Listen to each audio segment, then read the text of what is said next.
नमस्कार दोस्तों, कोलकाता के आरजीकर हॉस्पिटल में 31 साल की ट्रेनी डॉक्टर के साथ जो हेनस क्राइम हुआ उसने पूरे देश की आत्मा को झकझोर दिया है।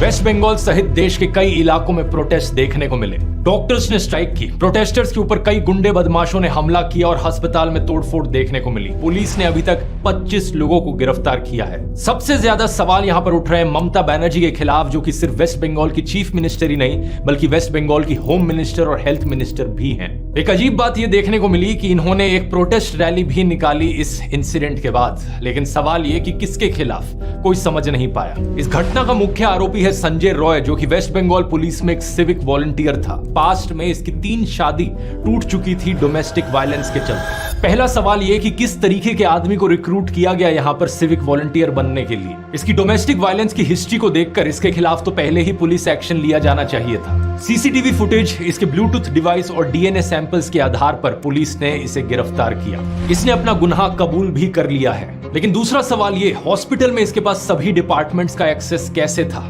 घटना के कुछ दिन बाद इस केस को सीबीआई को ट्रांसफर करने की डिमांड उठी। सीएम ममता बनर्जी ने इसे भी श्रग ऑफ करने की कोशिश करी, ये कहते हुए कि मुझे तो इससे कोई समस्या नहीं है। अगर अगले कुछ दिनों में पुलिस कुछ नहीं कर पाई तो वो खुद ही इस केस को सीबीआई को ट्रांसफर करने वाली है। कोलकाता हाईकोर्ट ने पुलिस की विश्वसनीयता की कमी जैसे कारणों का हवाला देते हुए मामले को सीबीआई को सौंपने का आदेश दिया। साथ ही साथ हाईकोर्ट ने यह भी याद दिलाया कि किसी केस के सीबीआई को सौंप दिए जाने की डिमांड दिखाती है कि स्टेट पुलिस में लोगों का भरोसा नहीं रहा है और ये होम मिनिस्टर और चीफ मिनिस्टर ममता बनर्जी का एक फेलियर है। यहाँ आता है हमारा तीसरा सवाल, आखिर किस तरह संदीप घोष जैसा आदमी आरजीकर मेडिकल कॉलेज का प्रिंसिपल बना हुआ था? इस पर आरोप है कि ये बहुत ही करप्ट इंसान रहा है। अलेजिडली इसने माफिया की तरह इस मेडिकल कॉलेज को चलाया, लेकिन बार बार इसका ट्रांसफर रुक जाता था। अंदेशा है कि इनके टीएमसी के करीबी होने की वजह से था। इस केस में भी इन पर संगीन आरोप लगे कि कैसे इन्होंने मामले को दबाने की कोशिश करी, इसे एक आत्महत्या दिखाने की कोशिश करी। विक्टिम के पेरेंट्स को कई घंटों तक विक्टिम की बॉडी नहीं दिखाई गई। एफआईआर लिखने में भी देरी हुई और इन्हें जब वहां से हटाया गया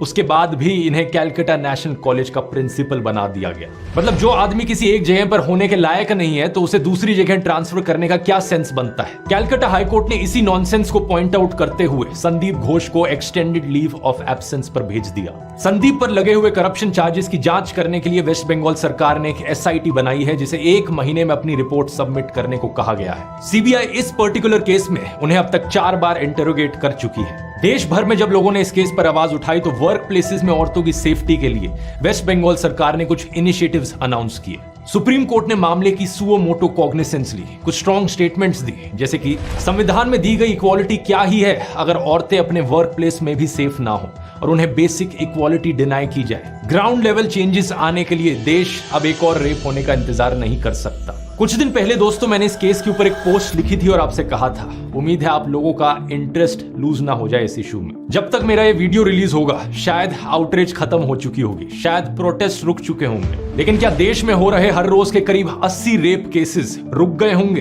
बिल्कुल भी नहीं। कोलकाता की खबर के बाद आई उत्तराखंड से ये खबर, एक नर्स के साथ भी ऐसा ही हादसा हुआ। इस केस में बस ड्राइवर और बस कंडक्टर शामिल थे। बेंगलुरु में 21 साल की कॉलेज स्टूडेंट पार्टी से घर जा रही थी और उसके साथ भी ये देखने को मिला।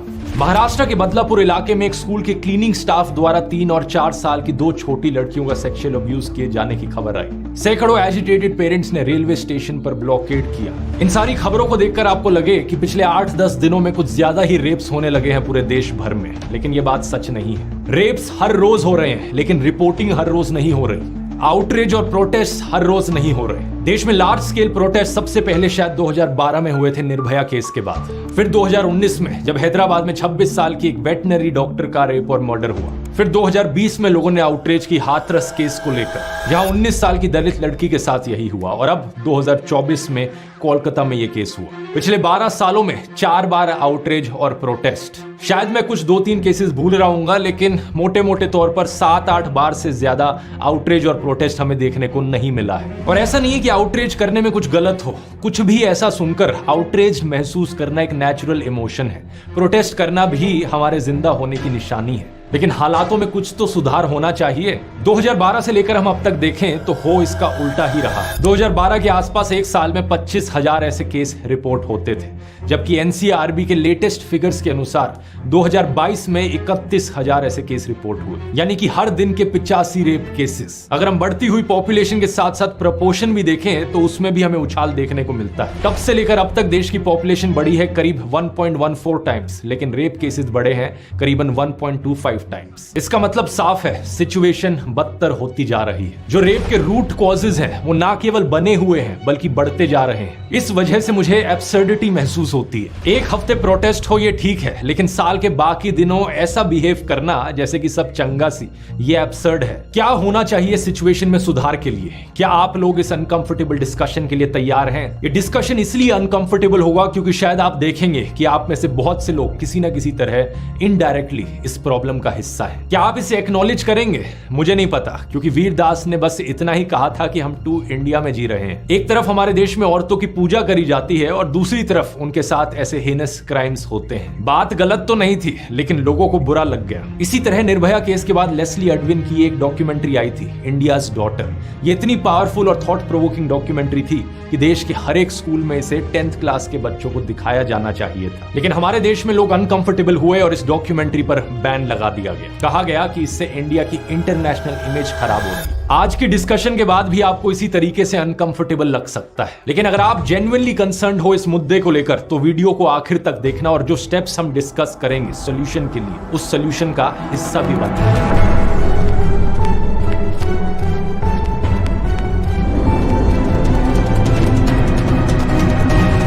वीडियो शुरू करने से पहले बात करते हैं एक बड़े सिंपल से सवाल से, क्या रेप गलत है?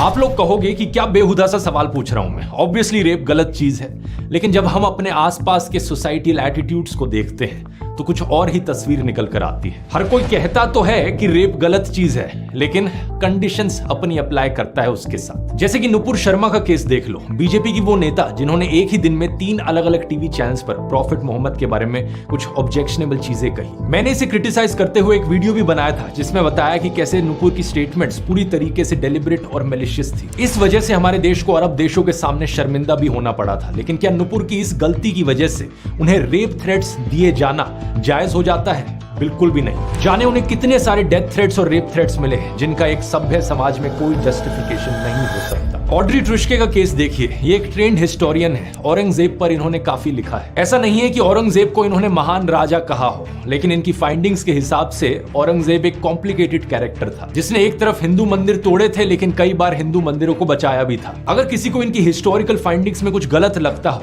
तो इनके साथ आर्ग्यू कर सकता है, इनके खिलाफ एविडेंस दे सकता है, लेकिन नहीं, लोग क्या देते हैं?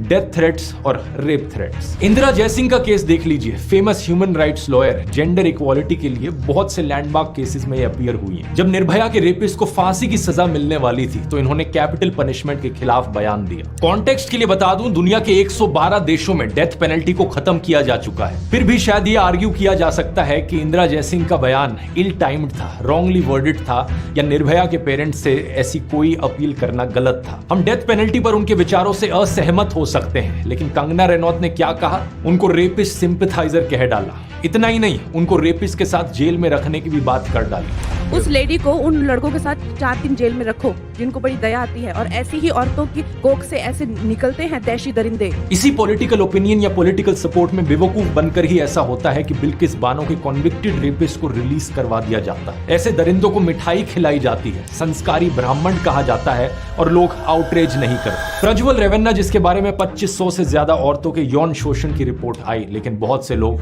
चुप रहे। कॉन्विक्टेड रेपिस्ट गुरमीत राम रहीम को बार बार पैरोल दी जाती है इलेक्शन से पहले। जो इसके अंधभक्त हैं वो कहते हैं हाँ, रेप करना गलत तो है और हमारे बाबा कॉन्विक्ट भी हुए हैं, लेकिन फिर भी हम इस बात को इग्नोर करके बाबा जिसे कहेंगे हम उसको वोट करेंगे। बृजभूषण सिंह, कुलदीप सेंगर और कठुआ केस के रेपिस्ट के फेवर में तो रैलियां निकाली जाती हैं, और जो बीजेपी नेता चौधरी लाल सिंह रेप अक्यूज के सपोर्ट में रैली निकाल रहा था, फिर उसे कांग्रेस में शामिल कर दिया गया और चुनाव की टिकट भी दी गई। इसलिए मैं कहता हूं, सोशल मीडिया पर कहता हर कोई है है कि रेप गलत है, लेकिन जब बात रेपिस्ट को सपोर्ट करने की आती है, अपने पॉलिटिकल ओपिनियन की आती है और खुद की विचारों की आती है, कंडीशंस अप्लाई कर देते हैं। अरे अगर आपको किसी की बात ठीक नहीं लगती तो आप उन्हें क्रिटिसाइज कर सकते हो, अगर उन्होंने कुछ इलीगल किया है तो आप पुलिस रिपोर्ट कर सकते हो, लेकिन रेप गलत है, फुल स्टॉप। रेप थ्रेट गलत है, फुल स्टॉप। लेकिन प्रॉब्लम यह है कि लोगों की अगर मगर चलती रहती है। और बात यहां सिर्फ सोशियो पॉलिटिकल ओपिनियन तक सीमित नहीं है, बल्कि लोगों के बहुत सारे दूसरे प्रोविजंस में भी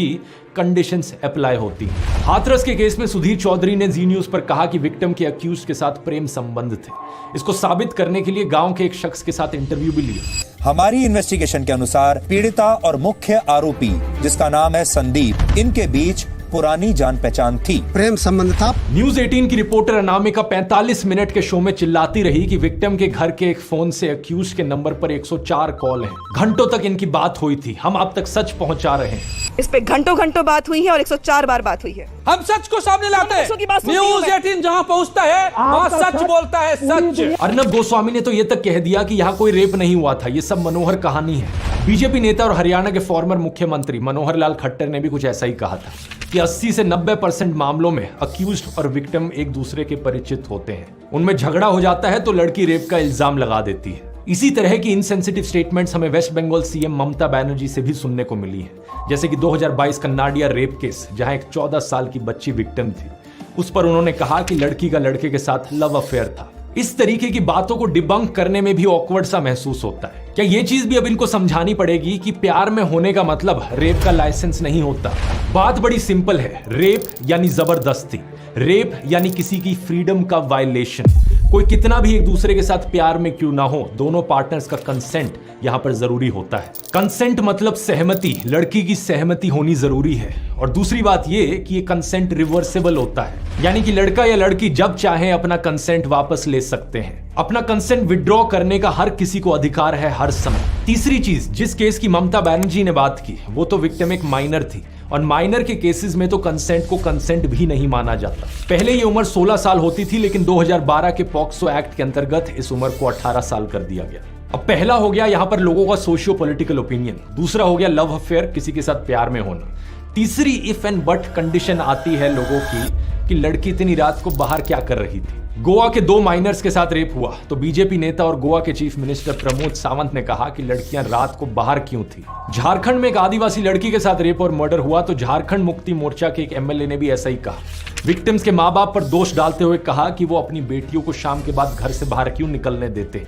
दिलचस्प बात पता है क्या है? निर्भया के एक रेपिस्ट मुकेश सिंह की भी ऐसी ही सोच थी। उसने कहा था कि अगर लड़की रात को घर से बाहर निकलती है, गलत कपड़े पहनती है, तो रेप के लिए वो जिम्मेदार है।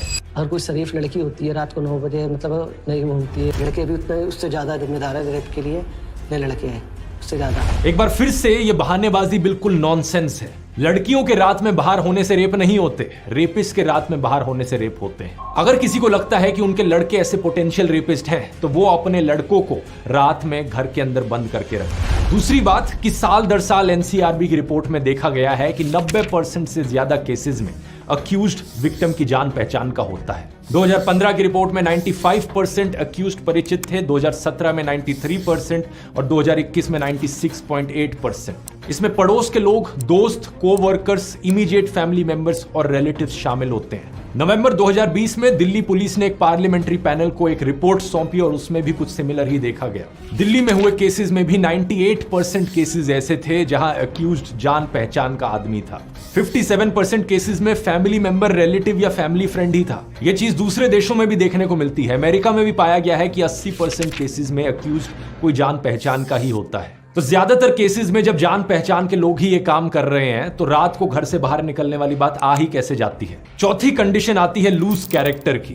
कहा जाता है कि सेक्सुअल हैरेसमेंट गलत तो है, लेकिन ये लड़की का लूज कैरेक्टर था। कर पीना, किसी के साथ भी चले जाना, ये ऐसी लड़कियां करती हैं, अच्छे घराने की लड़कियां नहीं। ऐसी लड़कियों के साथ ना ऐसा ही प्लीज पॉइंट आराम से साथ चल दे और बैठ के पिए।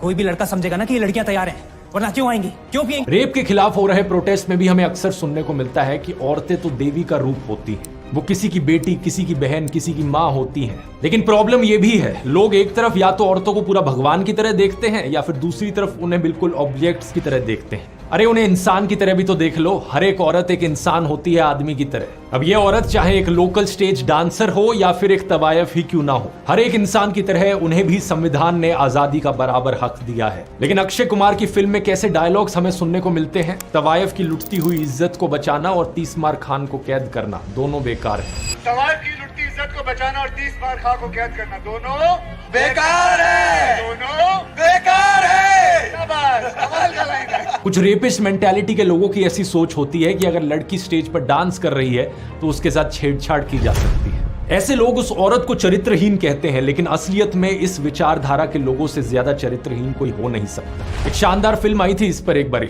अनारकली ऑफ आरा, जिसमें स्वरा भास्कर ने ऐसी ही एक लोकल स्टेज डांसर का रोल किया था। एक नेता उस पर असॉल्ट करता है तो वो उसके खिलाफ लड़ती है। फिल्म में यही दिखाया गया है कि हर एक औरत को अपने शरीर पर अधिकार है। पिंक भी ऐसी ही एक सेंसिटिव फिल्म है जिसमें दिखाया गया है कि किसी लड़की के शराब पी लेने का मतलब ये नहीं होता कि उसके साथ मिसबिहेव किया जा सके। ये रेपिस्ट मेंटालिटी वाले लोगों का एक और एक्सक्यूज होता है कि लड़की ने तो शराब पी हुई थी। ये बात सही है कि शराब पीना सेहत के लिए हानिकारक होता है, लेकिन शराब पीने से किसी का कैरेक्टर जज नहीं किया जा सकता और इसे सेक्सुअल असॉल्ट का बहाना तो बिल्कुल नहीं बनाया जा सकता। यहां भी कंसेंट यानी सहमति जरूरी है। इनफैक्ट बीएनएस सेक्शन 63 तो यह भी कहता है कि औरत की कंसेंट इंटॉक्सिकेशन की वजह से थी तो रेप का चार्ज भी बन सकता है। छठी कंडीशन, जो कि सबसे कॉमन विक्टिम ब्लेमिंग है, कि रेप गलत तो है लेकिन लड़की ने छोटे कपड़े पहन रखे थे। ये एक बार फिर से बिल्कुल ही बकवास आर्ग्यूमेंट है। अगर छोटे कपड़े की वजह से रेप होता है तो छोटी बच्चियों का रेप क्यों होता है? बूढ़ी औरतों का रेप क्यों होता है? मेंटली इल बच्चों के साथ रेप क्यों होता है? साड़ी और बुर्का पहनी हुई औरतों का रेप क्यों होता है? गांव में रेप क्यों होता है? राजस्थान और उत्तर प्रदेश में तो लड़कियों के छोटे कपड़े पहनना बहुत ही रेयर बात है, तो वहां पर सबसे ज्यादा रेप क्यों देखने को मिलते हैं? इतना बकवास आर्ग्यूमेंट, लेकिन फिर भी पता नहीं क्यों बहुत से लोगों के मन में, समाज में यही आर्ग्यूमेंट बना रहता है।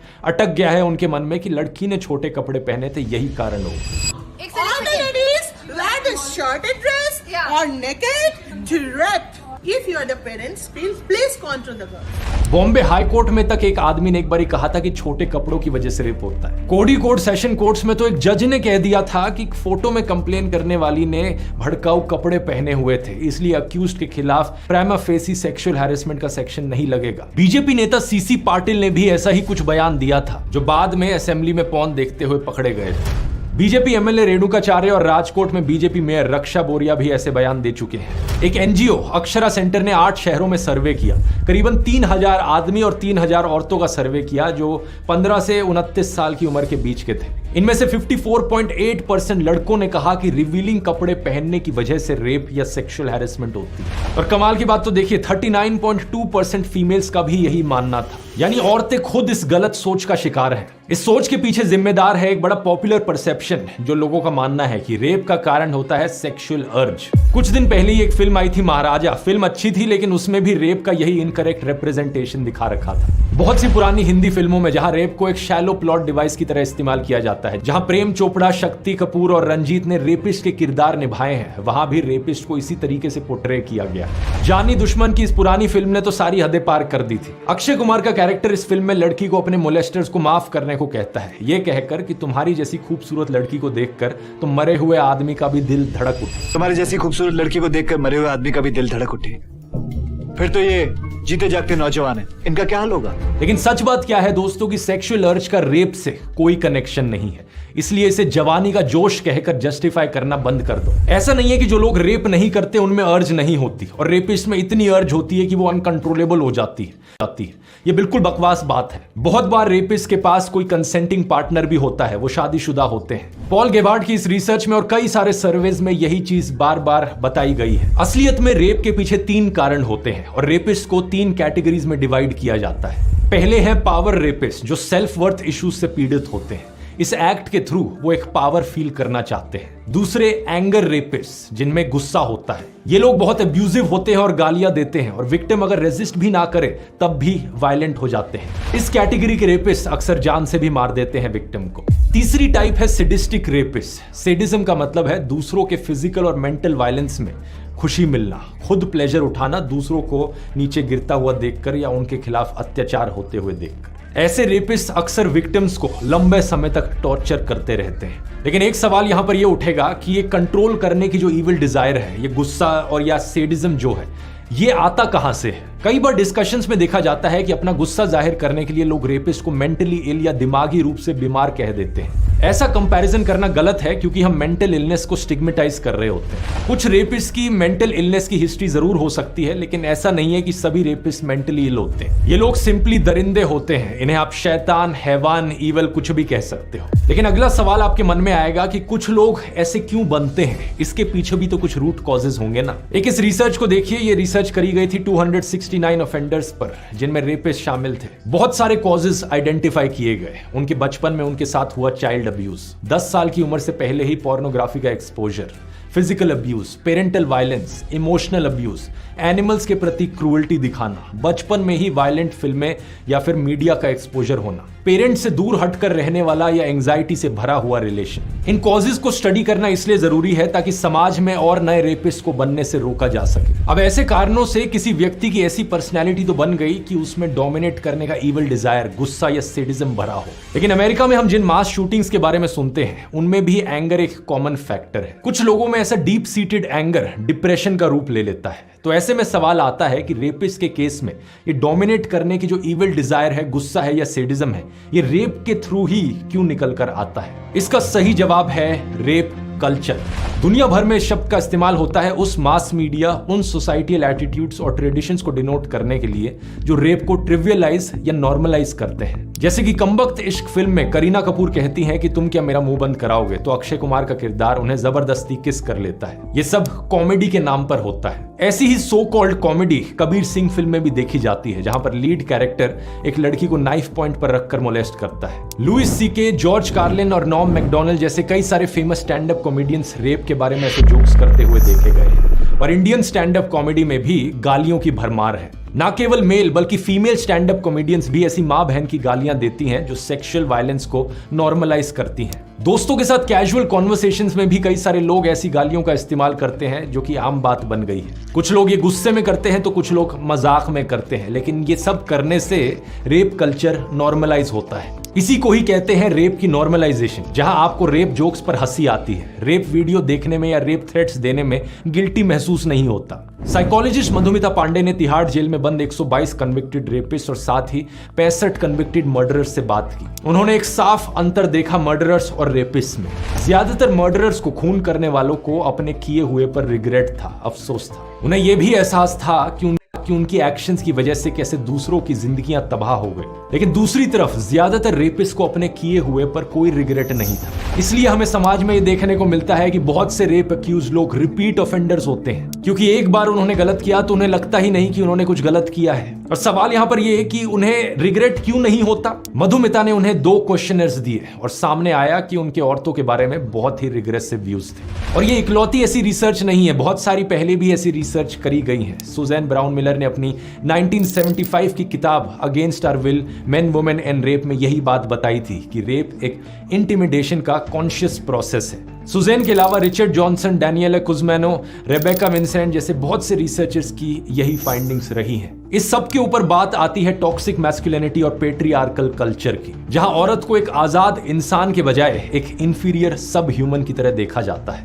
उसके ऊपर ना जाने कितनी रिस्ट्रिक्शंस लगाई जाती हैं कि ये मत पहनो, बाहर मत जाओ, ज्यादा खुलकर मत हंसो। एक औरत को अक्सर एक ऑब्जेक्ट की तरह भी देखा जाता है। रणबीर कपूर की एक क्रिंज वर्दी ad, score more with X blast, वही मानसिकता दर्शाती है कि लड़कियां तो एक ऑब्जेक्ट हैं। करीना कपूर का एक गाना, तंदूरी मुर्गी हूं यार, गटका ले मुझे अल्कोहल से, आप पटा ले मुझे मिस्ड कॉल से। बादशाह का गाना, मैं वो हूं जिसके बारे में चेतावनी देती होगी तेरी माँ।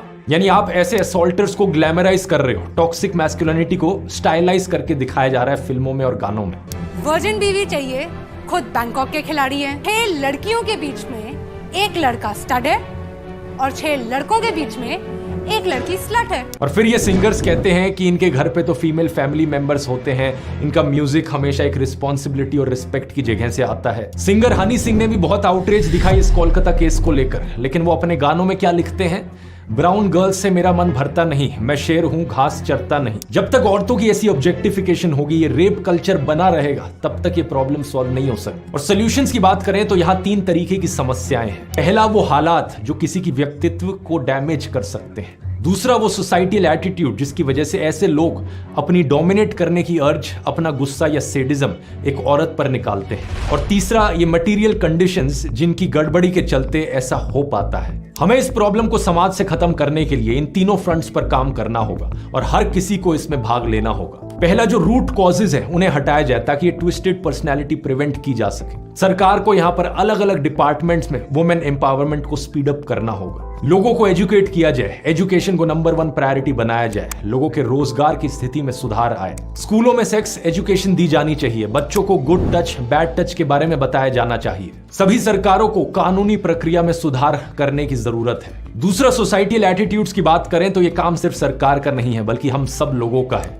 पहली बात, हमें समाज से ये माँ बहन की गालियां खत्म करनी होंगी। आज से संकल्प लें दोस्तों कि इन गालियों का आप आज के बाद से कभी इस्तेमाल नहीं करोगे, ना डेली लाइफ में ना सोशल मीडिया पर। चाहे कोई भी इंसान से आप कितना ही क्यों ना डिसएग्री करते हो, आप किसी इंसान से कितनी ही नफरत क्यों ना करते हो, रेप थ्रेट्स नहीं दिए जाने चाहिए, रेप जोक्स पर हंसना नहीं चाहिए।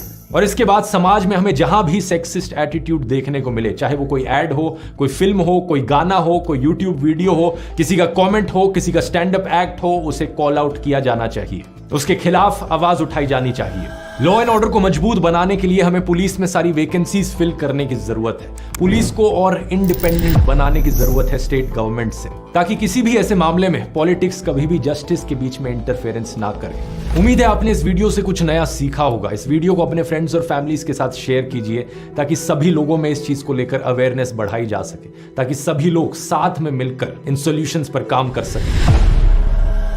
चैट जीपीटी कोर्स को डाउनलोड करने का लिंक नीचे डिस्क्रिप्शन में मिल जाएगा। और अगर आप इस इशू पर और चर्चा सुनना चाहते हैं तो इसकी बात मैंने एनिमल फिल्म वाले वीडियो में डिटेल में करी है और भी विस्तार से सेडिज्म और वायलेंस पर बात करी है, यहां क्लिक करके देख सकते हैं। बहुत बहुत धन्यवाद।